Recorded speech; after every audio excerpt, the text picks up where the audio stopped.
বাংলাদেশের অন্যতম বড় শিল্প গ্রুপ বেক্সিমকো একটি জনস্বার্থে আমাদের সুপ্রিম কোর্ট একজন সিনিয়র আইনজীবী ব্যারিস্টার মাসুদ সোবহানের আবেদন ক্রমে সুপ্রিম কোর্টের হাইকোর্ট বিভাগের একটি বেঞ্চ গত 5ই সেপ্টেম্বর 2024 তারিখে পরবর্তী বেক্সিমকো গ্রুপের অন্যতম একটি গ্রুপ, সেটা হচ্ছে বেক্সিমকো ফার্মা, তারা সেই আদেশের এগেনস্টে সুপ্রিম কোর্টের আপিল বিভাগে যায় এবং আপিল বিভাগ হাইকোর্ট বিভাগের আদেশটি মডিফাই করে শুধুমাত্র বেক্সিমকো ফার্মাকে নিজস্ব পরিচালনা করার জন্য অনুমতি দিয়েছিল।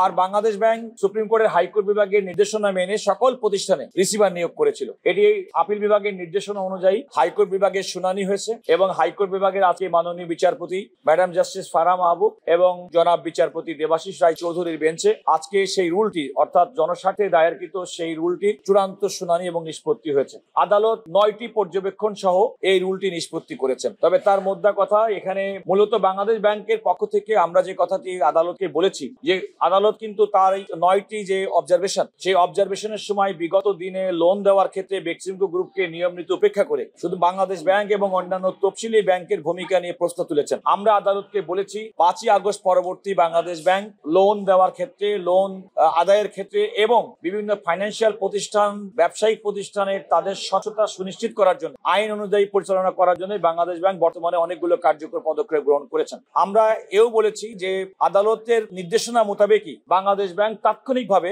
এই সমস্ত প্রতিষ্ঠানগুলোতে রিসিভার নিয়োগ করেছিল। সুতরাং বাংলাদেশ ব্যাংক আদালতের নির্দেশের বাইরে গিয়ে কোনো কাজ করেননি। আজকে আদালতের এই মূল রুলের নিষ্পত্তির মাধ্যমে যে রিসিভার গুলো নিয়োগ করা হয়েছিল বেক্সিমকো ফার্মা সহ, সেই রিসিভার গুলো আর থাকলো না। এই কোম্পানিগুলো ব্যবস্থাপনা তারা নিজেরা করবেন। তবে আদালত বলেছেন এই কোম্পানিগুলো ব্যবস্থাপনা করার ক্ষেত্রে সম্পূর্ণভাবে বাংলাদেশ ব্যাংক এবং বাংলাদেশের সরকার এবং অন্যান্য রেগুলেটরি বডি আছে তাদের সুপারভিশন, মনিটরিং এ স্ট্রিক্ট ভাবে আইন মেনে এই সমস্ত প্রতিষ্ঠানগুলো পরিচালিত হতে হবে। এটা হচ্ছে আদালতের অন্যতম নির্দেশনা। আপনারা জানেন যে এই মামলাটা মাঝখানে কিছু অ্যালিগেশন উপর ভিত্তি করে মূলত মামলাটা করেছিলেন ব্যারিস্টার মাসুদ সোবহান। সেই অ্যালিগেশন গুলোর মধ্যে ছিল যে লোন ইস্যুইং এবং loan management, loan realisation, loan disbursement এইগুলোতে নিয়ম মানা হয়নি, অনিয়ম করা হয়েছে, ইরেগুলারিটিস দেখানো হয়েছে। তো যে ক্ষেত্রে উনি পাবলিক ইন্টারেস্টে এই মামলাটা এনেছিলেন, মহামান্য হাইকোর্ট শুরুতেই 4টা ডিরেকশন দিয়েছিলেন। সেখানে কিন্তু রিসিভার অ্যাপয়েন্টমেন্ট আছে,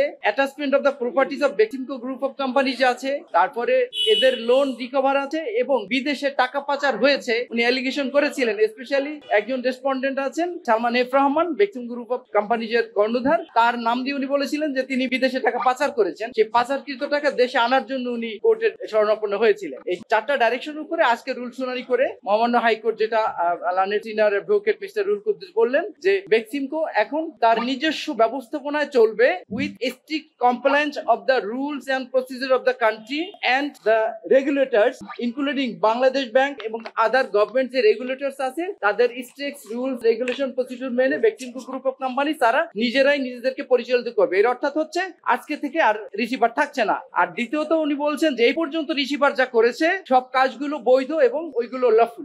আরো বলেছেন যে বাংলাদেশ ব্যাংকে পর্যন্ত এই রিসিভার অ্যাপয়েন্টমেন্ট এবং এই for the sake of the interlocutory অর্ডারে যে পদক্ষেপ গ্রহণ করেছেন বেক্সিমকো গ্রুপ অফ কোম্পানিজের জন্য সবগুলি হচ্ছে আইনগতভাবে বৈধ।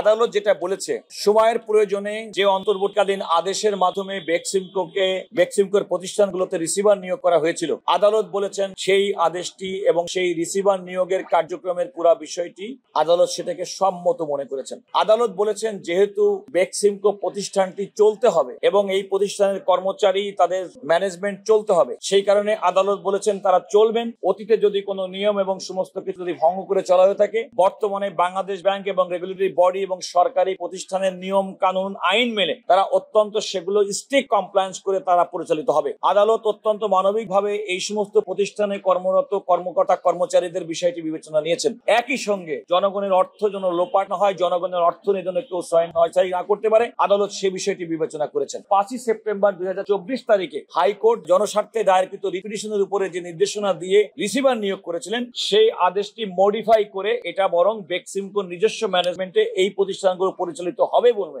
আদালত সিদ্ধান্ত দিয়েছে।